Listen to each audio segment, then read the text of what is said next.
Buscar dinheiro sem valorizar o seu tempo é como encher um balde com um buraco. Não importa quanto dinheiro você acumule, ele não trará felicidade se você não tiver controle sobre o seu tempo e não puder desfrutar dos frutos do seu trabalho. Olá a todos, meu nome é Jean Carlos e hoje vamos estudar o livro A Psicologia do Dinheiro. E olha, esse livro e esse vídeo pode mudar a sua vida, pode mudar a forma que você pensa sobre dinheiro. Então, se você quer mudar a sua vida e deseja mudar a sua mentalidade, já curte esse vídeo. Assiste até o final, que isso aqui é conteúdo de valor para você.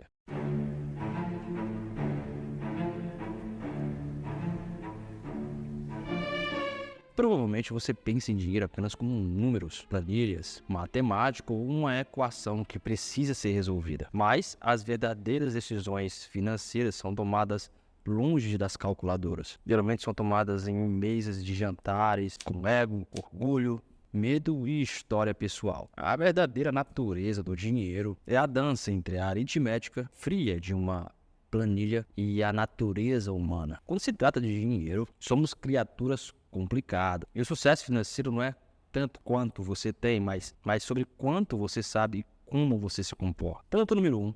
DNA financeiro. Todos nós viemos de diferentes gerações, com pais que têm diferentes rendas e mantêm diferentes valores, nascidos em diferentes ambientes econômicos, com incentivos variados, com oportunidades variadas. Todos nós temos experiências muito diferentes em relação ao dinheiro. Pegue, por exemplo, o mercado de ações e a inflação. Pessoas que nasceram na década de 1970 viram um aumento de quase 10 vezes nas ações das bolsas, na sua adolescência e na sua idade adulta ali entre os 20 anos, mais ou menos. Isso levou essas pessoas que nasceram na década de 70 a ter uma visão mais positiva do mercado de ações para investir. Já pessoas que nasceram na década de 1950 viram o mercado estagnar durante a adolescência, ali a fase adulta inicial, os 20 anos, por exemplo, e que levou a eles a ter uma visão negativa sobre o mercado de ações e com menos inclinação para investir em ações. Já as pessoas que nasceram na década de 1960 experimentaram a inflação significativa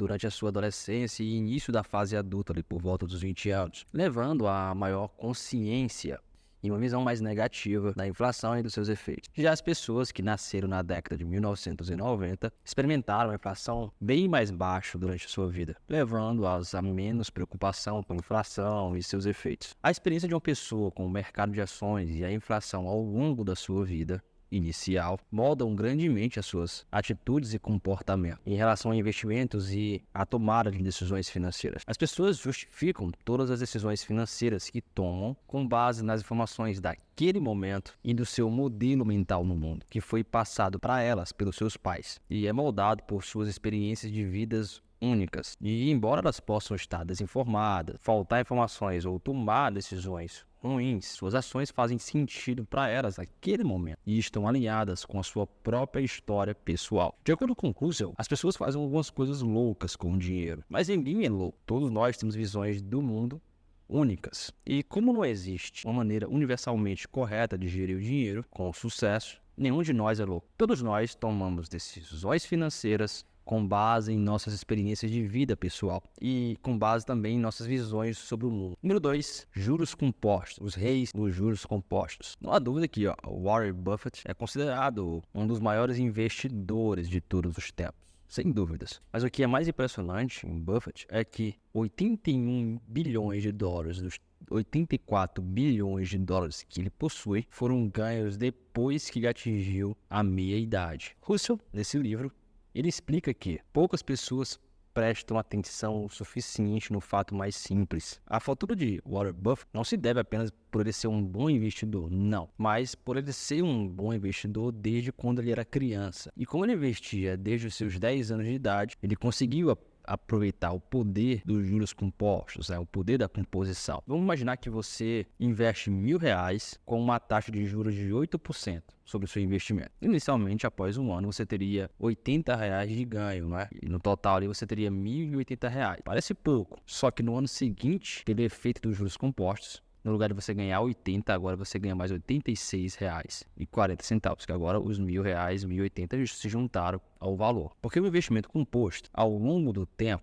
ganha juros, não apenas do investimento inicial, mas também os juros sobre o investimento ganho durante o período. Juros sobre juros. E a natureza contra-intuitiva da composição dos juros compostos faz com que as pessoas não percebam o extremo poder do que são os juros compostos. E essa composição pode te ajudar a ganhar muito mais dinheiro ao longo dos anos. Warren Buffett começou a investir com 10 anos de idade e quando ele tinha 30 anos, ele já tinha um patrimônio líquido de $1 milhão.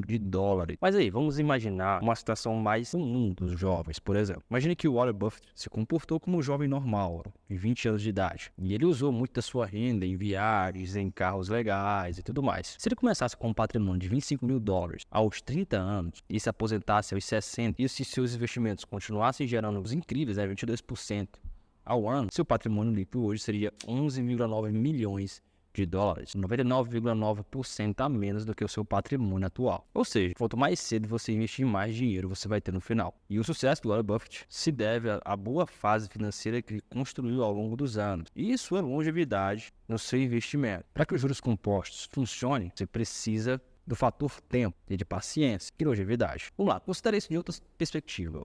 O investidor mais bem-sucedido de todos os tempos foi o Warren Buffett, beleza. No entanto, em termos de retorno médio, ele não foi o maior. Gene Simmons, que é um gestor de fundos da Edgar, e conseguiu com seus investimentos uma taxa de 66% ao ano em 1988. Uma taxa muito alta que Buffett. Buffett conseguia 22% ao ano, ele conseguiu 66% ao ano. Só que o patrimônio líquido de Simmons, no entanto, era apenas $21 bilhões contra os $84 bilhões de Warren Buffett. Então, como isso é possível? De acordo com Roosevelt, a razão por isso é que Simmons, mesmo com a rentabilidade maior, ele não conseguiu, até os seus 50 anos, ele não conseguiu achar o ritmo de investimento dele, efetivamente lhe dando menos da metade do tempo que Buffett teve para investir o seu capital. E Roosevelt estima que se ele tivesse conseguido investir no mesmo período que Warren Buffett investiu, desde os 10 anos de idade, ele teria hoje de patrimônio 63 quintilhões, 900 quadrilhões, 780 trilhões e 80 bilhões e 48 bilhões e 750 mil dólares. É muito, muito, muito dinheiro.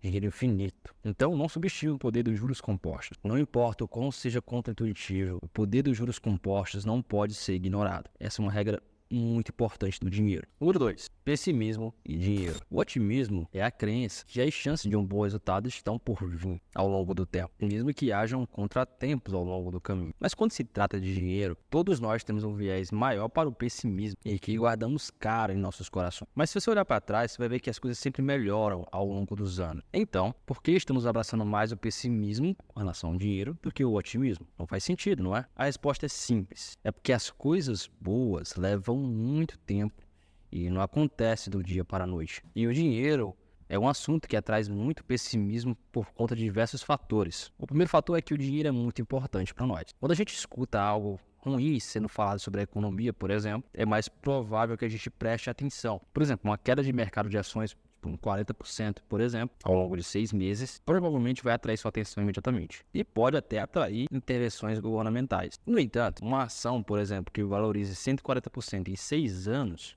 pode passar completamente despercebida. Todos os anos, milhões de pessoas são salvas graças ao progresso da medicina ao longo dos últimos 50 anos. No entanto, o progresso lento atrai muito menos atenção do que perdas rápidas de vidas, por exemplo, terrorismos, acidentes de avião, desastres naturais. Há muitas tragédias da noite para o dia, mas poucos milagres acontecem da noite para o dia. Para ser prático, não precisamos ser pessimistas. Apesar dos contratempos, podemos manter a crença de que ao longo do tempo as coisas irão melhorar. Toda vez que você estiver assistindo o noticiário e aí você escutar que as ações estão caindo, que existe uma crise econômica e tal, lembre-se sempre que ao longo dos anos as coisas irão melhorar. 2 elementos esquecidos. Em 1968, existiam 300 milhões de pessoas em idade escolar no mundo. E dessas 300 milhões de pessoas, 300 estudantes frequentavam a mesma escola em Seattle, chamada Lakeside. E Lakeside aconteceu de ser a única escola no mundo, na época, que tinha um professor com a previsão de alugar um computador, o Teletype Model 30. E esse não era um computador era muito avançado para a época. Era aquele tipo de computador que nem estudantes pós-graduados tinham acesso. E para um aluno sortudo de Lakeside, isso mudaria tudo. Esse aluno era Bill Gates, de 300 milhões para 300, em 1968. Havia aproximadamente uma chance em 1 milhão de ser um estudante do ensino médio com acesso ao computador. E Bill Gates e seu colega Paul Allen eram esses sortudos. E eles criaram junto a Microsoft. E mesmo como adolescente, Bill Gates demonstrou uma inteligência excepcional, trabalho árduo e uma visão para computadores totalmente diferente de qualquer outra pessoa. Mas por ele estar na escola de data science e a escola ter um supercomputador daquele para a época, lhe deu uma vantagem competitiva muito grande. E em 2005, inclusive, Bill Gates comentou sobre esse assunto e ele disse: se não houvesse data science, não haveria Microsoft. Mas o que não é muitas vezes mencionado na história inicial da Microsoft é o seguinte: existia um terceiro membro desse grupo de garotos prodígios de computadores do ensino médio e o nome dele era Kent Evans. Ele era tão inteligente, tão visionário, quanto Bill Gates e Paul Allen, por exemplo. Kent poderia ser muito bem um dos fundadores da Microsoft, ao lado de Bill Gates e de Paul Allen. No entanto, isso nunca aconteceu, porque um acidente no montanhismo tirou a vida de Kent, antes que ele se formasse no ensino médio. E as chances de um estudante se morrer em um acidente montanhoso é cerca de 1 em 1 milhão. E assim como o golpe de sorte, extremamente raro, impulsionaram Bill Gates e Paul Allen para o grande sucesso, Kent Evans experimentaria um evento extremamente raro e um encontro com o que Russell chama de risco. Número 4. A chave para a felicidade. A busca pela riqueza material nos levou a trabalhar mais e desistir do nosso controle sobre o nosso tempo, apesar de estarmos muito mais ricos do que nunca. No entanto, estudos mostram que ter controle sobre sua própria vida é o preditor mais confiável de sentimentos positivos e bem-estar. Em última análise, controlar o seu próprio tempo é o maior dividendo que o dinheiro paga. Buscar dinheiro sem valorizar o seu tempo é como encher um balde com um buraco. Não importa quanto dinheiro você acumule, ele não trará felicidade se você não tiver controle sobre o seu tempo e não puder desfrutar dos frutos do seu trabalho. Número 6. Verdadeira riqueza versus ser rico. A riqueza não se trata dos carros que você tem, dos anéis de diamante ou das casas que você possui, não. Trata-se daqueles ativos financeiros que você ainda não gastou. Acumular riqueza exige autocontrole e restrição. Os diamantes, relógios e os upgrades de primeira classe que você recusa contribui para o aumento da sua riqueza no geral. É fácil você encontrar dublês de rico, que fazem gastos extravagantes, mas a verdadeira riqueza é oculta e, portanto, mais difícil de imitar. Estamos condicionados a achar que ter dinheiro é gastar dinheiro, mas a verdadeira chave para você construir riqueza é economizar dinheiro e investir o dinheiro que você tem. Na verdade, a única maneira de você ser rico é não gastar o dinheiro que você tem. Da próxima vez que você vê alguém dirigindo um carro chique ou morando numa mansão, uma casa grande, lembre-se que você não pode julgar a riqueza pelas aparências. E a verdadeira chave da riqueza é o autocontrole, restrição e construção de ativos e os investimentos que você faz